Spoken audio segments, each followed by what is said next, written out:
The biggest challenge in Syria compared to some of the other countries in the Arab Spring has been the lack of access. The Syrian authorities have explicitly tried to block out any information from going out.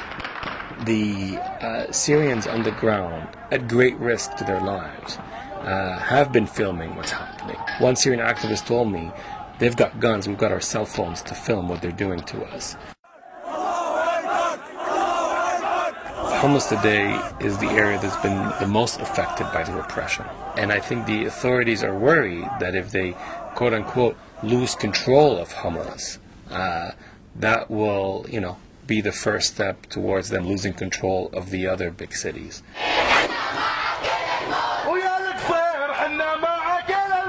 The three most common abuses we're seeing: shooting on unarmed protesters, and that accounts probably for the majority of those killed. And we're seeing it, repeated in town after town, Friday after Friday.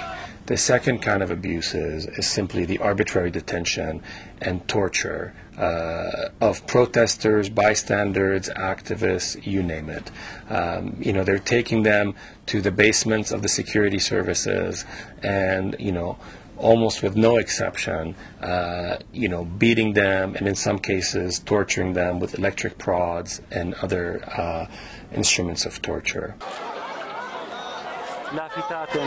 The most striking thing about Syria today, the fear is gone. The violence is still there. They're still being shot at, but the inside they've become free on some level. There's no doubt, I think the road ahead is going to be very difficult for change in Syria, and no one can really predict exactly how it's going to unfold. But one thing is certain, there's no going back to the way Syria was before.